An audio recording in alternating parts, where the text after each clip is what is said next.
சிம்ம ராசிக்கு இந்த வருடம் நடக்கக்கூடிய குரு பெயர்ச்சி பலன்கள் அதுதான் இன்னையோட வீடியோவோட தலைப்பு. கடுமையான அஷ்டமத்து சனியில வாழ்க்கையில எல்லா வகையிலுமே துன்பத்தை எதிர்கொண்டுட்டு இருக்கக்கூடிய சிம்ம ராசி அன்பர்களுக்கு இந்த குரு பெயர்ச்சியாவது மாற்றங்களை ஏற்படுத்துமா அல்லது இதுவும் நம்மளை காத்திருக்க வச்சு அதே பிரச்சனைகளை கொடுத்துக்கிட்டு இருக்குமா அப்படிங்கறத இந்த வீடியோல நம்ம டீடைல்டா பார்க்க போறோம். இந்த வருட குரு பெயர்ச்சியானது வரக்கூடிய ஜூன் 2ஆம் தேதி மிதுன ராசியிலிருந்து கடக ராசிக்கு குரு பகவான் உச்சமாகி பெயர்ச்சியாக போறாரு. இந்த பெயர்ச்சியானது சிம்மராசியை பொறுத்த வரைக்கும் 11ஆம் இடத்துல இருந்து 12ஆம் இடத்துக்கு வர போறாரு. 5க்கும் 8க்கும் உடையவர் உச்சமாகிறது நல்லதுதான். அதை பத்தி நம்ம டீடைலா பேசுவோம். இந்த வீடியோ பாத்தீங்கன்னா ஒரு 4 செக்ஷனா இருக்க போது முதல்ல வேலை அல்லது தொழில் எப்படி இருக்கும் சிம்மராசிக்கு இந்த குரு பயிற்சியின் மூலமா, 2வது பொதுவான பொருளாதாரம் எப்படி இருக்கும், 3வது குடும்பம் அண்ட் ஹெல்த் உடல் நலம், இந்த ரெண்டையும் ஒரே செக்ஷன்ல பார்க்க போறோம். 4வதுல பரிகாரங்கள் மற்றும் நம்ம பின்பற்ற வேண்டிய சில வழிமுறைகளை நம்ம கடைசி செக்ஷன்ல பார்க்க போறோம். கடைசி வரைக்கும் பாத்தீங்கன்னா உங்களுக்கு ஒரு நல்ல புரிதல் கிடைக்கும். அப்படி உங்களுக்கு டைம் இல்லை அப்படின்னா ஒவ்வொரு செக்ஷனுக்கும் உண்டான டைம் ஸ்டாம்பை கீழே டிஸ்கிரிப்ஷன்லையும் கொடுத்துருக்கோம், முதல் கமெண்ட்லையும் பின் பண்ணி வச்சிருக்கோம். மறக்காம போய் செக் பண்ணி பாருங்க. டைம் வேஸ்ட் பண்ணாம நீங்க வீடியோக்கு போயிடலாம். அதுக்கு முன்னால என்கிட்ட உங்களோட ஜாதகத்தை கொடுத்து தனிப்பட்ட முறையில் ஜாதக பலன்கள் தெரிஞ்சுக்கணும்னு நினைச்சீங்கன்னா கீழே என்னோட வாட்ஸ்அப் நம்பர் கொடுத்துருக்கேன், அதில் என்ன நீங்க தொடர்பு கொள்ளலாம். வாங்க இன்னைக்கு வீடியோக்கு போகலாம்.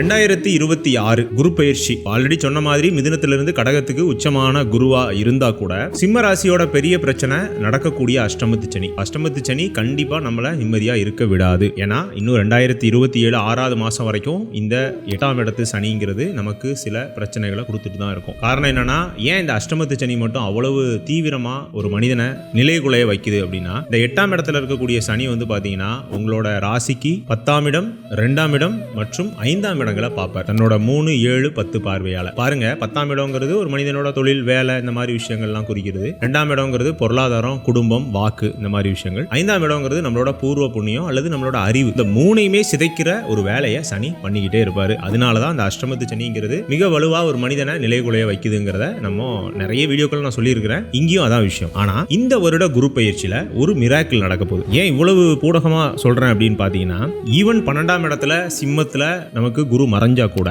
இந்த குருவோட பார்வையானது அந்த அட்டமஸ்தான சனி மேல விழுது. இது ஒரு நல்ல விஷயம். ஏன்னா சனி பகவானை பொறுத்த வரைக்கும் ஒரு பாபகிரகமா இருக்கிறதுனால அவரை பலப்படுத்துறதுக்கு ஒரு சுப கிரகத்தால தான் முடியும். இந்த குரு பயிற்சியில 2 விஷயம் நடக்குது. ஒன்னு என்னன்னா, சனிக்கு வீடு கொடுத்த ஒரு சுபர் உச்சமாகிறாரு ஒண்ணு. இன்னொன்னு, அதே குரு தன்னோட 9வது பார்வையால அதே சனியை பார்க்கிறார். அப்போ இவ்வளவு நாள் நடந்த அஷ்டமத்து சனி பிரச்சனைகள்ல இருந்து நீங்க விடுபடுறதுக்கோ அல்லது ஒரு சின்ன தீர்வு, ஒரு சின்ன ஹோப் அப்படிங்கிறது இந்த வருட இந்த குரு பயிற்சியில இருந்து உங்களுக்கு வாய்ப்புகள் இருக்கு. குறிப்பா ஜூன் ஜூலைல இருந்து நீங்க எதிர்பார்க்கலாம். மெயினா நம்ம அந்த ஆரம்பத்துல சொன்ன மாதிரியே வேலை தொழில் மிக சிறந்ததா இருக்கும் 2026 மிட்டுக்கு அப்புறம். அதாவது ப்ராஸ்பரிட்டி அல்லது பெரிய அதிர்ஷ்டம் அப்படின்லாம் நான் சொல்ல மாட்டேன், ஆனா வாய்ப்புகள் கிடைக்கும். இப்ப கடந்த ஒரு வருடம் உங்களுக்கு அதான பிரச்சனையே, ஒரு ப்ராப்பரான ரெகக்னேஷன் இல்ல. வாழ்க்கையில நம்ம எங்க போறோம் என்ன செய்யறோம் அப்படிங்கறதே தெரியாத அளவுக்கு ஒரு இக்கட்டான சூழ்நிலையில நம்மள இந்த அஷ்டமத்து சனி அப்படிங்கிறது வச்சிருக்கோம். நிறைய பேருக்கு வேலையே இல்ல, அதான் உண்மை. வேலைக்காக முயற்சி பண்ணி காலங்கள் கடந்த ஒரு அஷ்டமத்து சனியை தான் நம்ம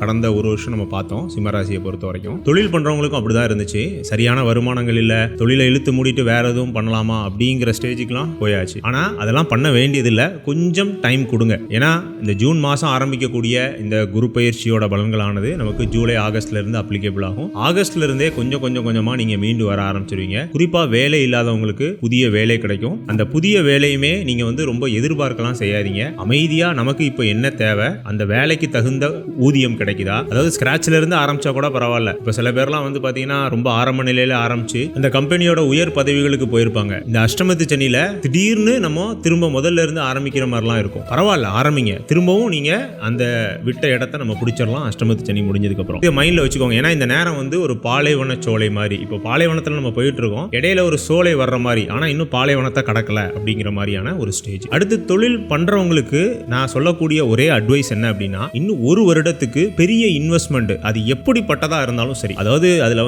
நமக்கு கோடி ரூபாய் லாபம் கிடைச்சாலும் சரி, 1 லட்ச ரூபாய் போட்டு எனக்கு கோடி ரூபாய் கிடைக்குதுப்பா, பண்ணக்கூடாது. அது எப்படி பார்த்தாலும் அந்த 1 லட்ச ரூபாய்க்கு உங்களுக்கு வேட்டு வச்சிரும். புரியுதுங்களா? முடிஞ்ச அளவுக்கு நீங்க ரிஸ்க் எடுக்காம இப்போ நமக்கு என்ன போயிட்டு இருக்குதோ, இப்போ கடவுள் இந்த பிரபஞ்சம் என்ன நமக்கு கொடுத்துக்கிட்டு இருக்குதோ அந்த ஃப்ளோல நம்ம போகிறது தான் நல்லது. இந்த ஒரு வருடத்துக்கு ஈவன் 12ஆம் இடத்துக்கு வந்த குரு 8ஆம் இடத்து சனியை பார்த்தா கூட அது உங்களுக்கு ஒரு கிளாரிட்டியை தான் கொடுக்குமே தவிர பெரிய அளவுக்கு ப்ராஸ்பெரிட்டியா கொடுத்துறாது. நம்மளோட ரிஸ்க்கு ஏத்த ரிவார்டு கிடைக்காது அப்படிங்கறத மைண்ட்ல வச்சுக்கோங்க. அடுத்தது பொருளாதாரம் எப்படி இருக்கும், எல்லா வயதினருக்குமான பொருளாதாரம் எப்படி இருக்கும். பொதுவா குரு உச்சமானாலே 12 ராசிகளுக்குமே எங்கெங்க இருந்துலாமோ பணம் வரும். அதாவது நமக்கு வர வேண்டிய பணங்களாகட்டும், இல்ல ஒரு 10 ரூபா சம்பாதிக்கிறோம் 15 ரூபா சம்பாதிக்கிறதுக்கான வாய்ப்புகள் நமக்கு கிடைக்கும். அடுத்தடுத்து நம்ம வந்து முன்னேறதுக்கான ஒரு மூமெண்டம் அப்படிங்கறத இந்த குரு உச்சமாகிறது கிரியேட் பண்ணி விட்டுரும். காரணம் என்னன்னா, அவர் இயல்பாவே சிம்மராசியை பொறுத்த வரைக்கும் 5ஆம் அதிபதி, அவர் 6ஆம் இடத்தையும் பார்க்கறாரு, அதே சமயத்துல 8ஆம் இடத்துல இருக்கக்கூடிய சனியை பார்க்கறாரு. நம்ம ஆல்ரெடி சொல்லியிருந்தோம் இல்லையா. அப்போ நமக்கு திடீர்னு வரக்கூடிய, அதாவது ஒரு மிராக்கிள் மாதிரி, நான் இந்த பணத்தை எதிர்பார்க்கவே இல்லை. இப்போ உதாரணத்துக்கு ஏதோ ஒரு கவர்மெண்ட் ரிலேட்டடா ரொம்ப நாள் நிலுவையில இருக்கு, இல்ல ஒரு கோர்ட் கேஸ் நடக்குது, அது முடிஞ்சதுன்னா உங்களுக்கு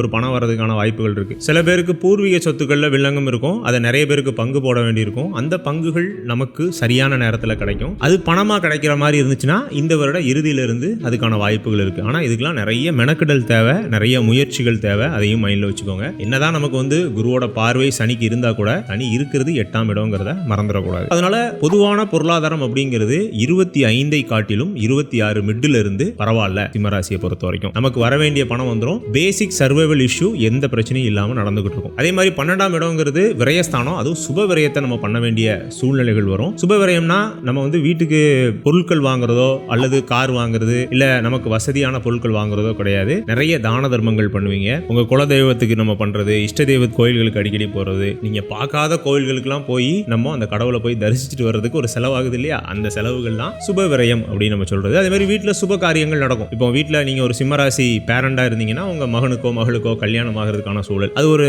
கடைசி வரைக்கும் இக்கட்டாவே போய் கடைசி நேரத்தில் ஒரு சுப காரியமா அது சுப விரயமா மாறும். அந்த மாதிரி அதே மாதிரி பேரம் பிறக்கலாம், உங்களுக்கு மகள் பிறக்கலாம், மகன் பிறக்கலாம். வீட்டில் ஏதாவது ஒரு சுப காரியம், சுப நிகழ்ச்சிகள் அப்படிங்கிறது இந்த குரு 12ஆம் இடத்துல வர்றதுனால நமக்கான ஒரு சுப விரயத்தை கொடுக்குற மாதிரி இருக்கும். அடுத்தது குடும்பம் மற்றும் உடல் நலம் எப்படி இருக்கும். நீண்ட நாள் கல்யாணமாகாத சிம்மராசிக்காரர்களுக்கு வியாழ நோக்கு வருதா, குரு பார்வை வந்துட்டா இல்ல. அதாவது 6ஆம் இடத்துக்கு குருவோட பார்வை விழுது, அது நேரடியா வியாழ நோக்கு நம்ம சொல்ல முடியாது. ஆனா குரு உச்சமாகிறது நிறைய பேருக்கு குழந்தைகளை கொடுக்கும். இப்போ நீண்ட நாள் குழந்தை இல்லாத தம்பதிகள், குறிப்பா சிம்மராசியில பிறந்த நீண்ட நாள் குழந்தை இல்லாத தம்பதிகளுக்கு உங்க ஜாதகத்திலையும் இந்த நேரம் தசாபுத்திகள் கை கொடுத்துச்சு அப்படின்னா இந்த குருவின் உச்ச நிலையானது குழந்தையை கொடுத்துரும். அதே மாதிரி குடும்பத்திலையும் நிறைய பிரச்சனைகள்லாம் வந்திருக்கும். அஷ்டமத்து சனியில நிறைய குடும்பங்கள் பிரிஞ்சதை நம்ம பார்த்திருக்கோம். கல்யாணமாகாம கஷ்டப்படுற ஒரு சாரார் இருந்தாங்க அப்படின்னா கல்யாணமாகி நிம்மதி இல்லாம ஈவன் டிவோர்ஸ் வரைக்கும் போன ஜாதகங்கள்லாம் நிறைய நம்மள்ட்ட வருது. அதாவது அஷ்டமத்து சனி காலகட்டத்தில் இதெல்லாம் உட்கார்ந்து பேசுறதுக்கு ஒரு சரியான நேரமா நான் கருதுறேன். அதாவது குரு உச்சமானாலே பொதுவாக குடும்பத்தில் ஒரு இணக்கம் வரும், கோபம் குறையும். ஆக்சுவலா ஒரு வீட்டில்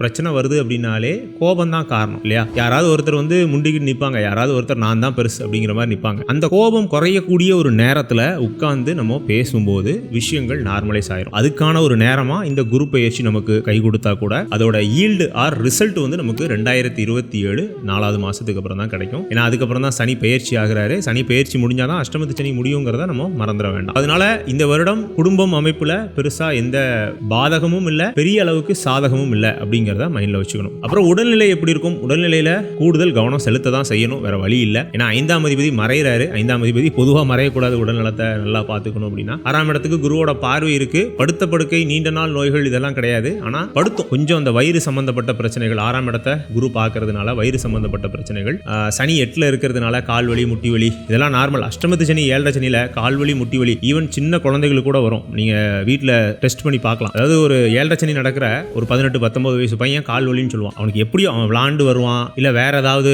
காலில் கீழே விழுறது, சின்ன சின்ன ஏதாவது விபத்துகள், இந்த மாதிரி விஷயங்கள்ல கால் வலி கண்டிப்பா வரும். கணுக்கால் வலியோ பாத வலியோ, பெரியவங்கன்னா கண்டிப்பா ஆர்த்தரைட்டிஸ் இந்த மாதிரியான பிரச்சனைகள், மூட்டு வலி, இந்த மாதிரி பிரச்சனைகள்லாம் அஷ்டமத்து சனி 7ரை சனியில கூடுறத நம்ம நிறைய ஜாதகங்கள்ல பார்த்திருக்கோம். இதெல்லாம் சரியா இருந்துச்சுன்னா நீங்களும் கமெண்ட் செக்ஷன்ல கமெண்ட் பண்ணுங்க. ஸோ கடைசியா இந்த வருடம் நம்ம செய்ய வேண்டிய பரிகாரங்கள் சிம்மராசியை பொறுத்த வரைக்கும், நமக்கு குரு உச்சமானா கூட இந்த வருடம் நம்ம செய்ய வேண்டியது வந்து பாத்தீங்கன்னா முதல்ல நம்ம எப்போதும் சொல்ற மாதிரி தான் தான தர்மங்கள். எப்போதும் அது வந்து பேஸ் பரிகாரம். அஷ்டமத்து சனி முடிகிற வரைக்கும் சனிக்கிழமை வரும் தான தர்மம் பண்ணிட்டு வாங்க. அதே மாதிரி உங்களோட குலதெய்வத்தை பக்கத்துல இருந்துச்சுன்னா வாரத்துக்கு ஒரு நாளாவது போயிட்டு வந்துருங்க. இல்ல மாதம் உங்க நட்சத்திரம் வர்ற நாட்கள், இப்போ நீங்க மகத்துல பிறந்திருந்தீங்கன்னா மக நட்சத்திரம் வர்ற அன்னைக்கு, உத்திரத்துல பிறந்திருந்தீங்கன்னா உத்திரம் வர்ற அன்னைக்கு, பூரத்துல பிறந்திருந்தீங்கன்னா பூரம் என்னைக்கு வருதோ அந்த நட்சத்திரம் அன்னைக்கு குலதெய்வத்தை பார்த்துட்டு வாங்க. 3வது மிக முக்கியமான ஒரு பரிகாரம் என்ன அப்படின்னு பாத்தீங்கன்னா, டெய்லி அதிகாலையில ஒரு 10 நிமிஷமோ 20 நிமிஷமோ மெடிடேஷன் ஆர் சூரிய நமஸ்காரம் இது கண்டிப்பா பண்ணுங்க. ஏன்னா சிம்மத்தை பொறுத்த வரைக்கும் 12 ராசிகள்ல மிக அதிகமான ஆத்ம பலம் பொருந்திய ராசி. இந்த ஆத்ம பலம் அப்படிங்கிறது ஒரு மிகச்சிறந்தது. அதாவது சிலருக்கு மனோபலம் இருக்கும், சிலருக்கு உடல் பலம் இருக்கும். இந்த ரெண்டும் சேர்ந்த ஒரு அமைப்பை கொடுக்கிறது தான் சூரியன். அந்த சூரியன் ஒரே ஒரு ராசிக்கு தான் அதிபதி, அது உங்க சிம்ம ராசிக்கு மட்டும்தான். அதனால தான் 12 ராசிகளை சிம்மம் ஒரு தனியான யூனிக்கான பிளேஸ்ல எப்போதுமே இருக்கும். தேய்பிரை சந்திரனா இருந்தா அது நமக்கு வராது, மெடிடேஷன்லாம் பண்ண முடியாது, இல்ல அதுக்கான சூழல்கள் அமையாது. வளர்பிறை ஆர் பௌர்ணமி சந்திரனா இருந்தா நமக்கு இயல்பாவே மனம் ஒருங்கிணையும், உள்ளுணர்வு நல்ல வேலை செய்யும். இருந்தாலும் நான் தேய்பிரையில பிறந்துட்டேனே, அப்ப நான் இதெல்லாம் பண்ணக்கூடாது அப்படின்னா நீங்களும் முயற்சி பண்ணுங்க. உங்க லக்னம் லக்னாதிபதி நல்லா இருந்து இப்ப நடக்கக்கூடிய தசாபுத்திகள் நல்லா இருந்துச்சுன்னா டெஃபினட்டா மிகச்சிறந்த அளவுல உங்களுக்கும் தியானம் கைகூடும். இந்த தியானம் கைகூடுறதுனால அல்லது நம்மளோட யோக பயிற்சிகள் ஏதோ ஒரு ஈல்ட கொடுக்குது அப்படின்னா நம்மளோட வாழ்க்கையிலையும் நிறைய பிரச்சனைகளை நம்ம தீர்த்தரலாம். குறிப்பா இந்த குடும்பம் சார்ந்த விஷயங்கள், குடும்பம் சார்ந்த முரண்பாடுகள், பொருளாதாரம் சார்ந்த முடிவுகள், நீங்க பாருங்களேன், நம்ம வந்து யதார்த்தமா ரேஷனலா எடுக்கக்கூடிய முடிவுகள்ல கூட ஒரு எமோஷனல் அட்டாச்மெண்ட் இருக்கும் இல்லையா? இந்த நபர் சரிதானா, இல்ல இந்த நபர் கூட நம்ம வந்து ஒரு பார்ட்னர்ஷிப் வச்சுக்கலாமான்னு நம்ம ஆரம்பத்துல அறிவு சார்ந்து டேட்டா சார்ந்து அனலைஸ் பண்ணா கூட எண்ட் ஆஃப் த டே நமக்கு செட் ஆவாரா அல்லது அவருக்கு நம்ம செட் ஆவோமா அப்படிங்கிற ஒரு எமோஷனல் தாட்டுக்குள்ள அது போக வேண்டியிருக்கு. அப்போ உலகத்துல எல்லாமே ரேஷனலும் எமோஷனலும் கலந்த ஒரு விஷயம் தான், அதாவது யதார்த்தமும் மனதும் கலந்த ஒரு விஷயங்கள் தான். அதனாலதான் இந்த தியானம் அப்படிங்கிறது மிகச்சிறந்த ஒரு நிவாரணியா சிம்மராசிக்கு இந்த அஷ்டமத்து சனியில இருக்கும் அப்படின்னு சொல்றது. உங்களுக்கு கூடுதல் பலம் என்ன அப்படின்னா நீங்க அந்த ஆத்ம பலம் அதிகமா கிடைக்கக்கூடிய ஒரு ராசி. ஆத்ம பலம்ங்கிறது முன்னையே சொன்ன மாதிரி உடல் பலம் மற்றும் மனபலம் சேர்ந்தது. உடல் பலம் சேர்ந்துச்சு அப்படின்னா நோய் வராது, மனபலம் சேர்ந்தது அப்படின்னா மன அழுத்தம் வராது. இவ்வளவுதான். இந்த வீடியோ பிடிச்சிருந்துச்சுன்னா லைக் பண்ணுங்க, பிடிக்கலனா டிஸ்லைக் பண்ணுங்க. இந்த வீடியோ தொடர்பான ஏதாவது சந்தேகங்கள் உங்களுக்கு இருந்துச்சுன்னா கீழே கமெண்ட் செக்ஷன்ல கமெண்ட் பண்ணுங்க. என்கிட்ட உங்களோட ஜாதகத்தை கொடுத்து தனிப்பட்ட முறையில் ஜாதக பலன்கள் தெரிஞ்சுக்கணும்னு நினைச்சீங்கன்னா கீழே என்னோட வாட்ஸ்அப் நம்பர் கொடுத்துருக்கேன், அதில் நீங்க தொடர்பு கொள்ளலாம். மீண்டும் இதே போன்றதொரு நல்ல வீடியோவில் நான் உங்களை சந்திக்கிறேன். அதுவரை உங்களிடமிருந்து விடைபெறுவது உங்கள் லட்சுமி நாராயணன். நன்றி, வணக்கம்.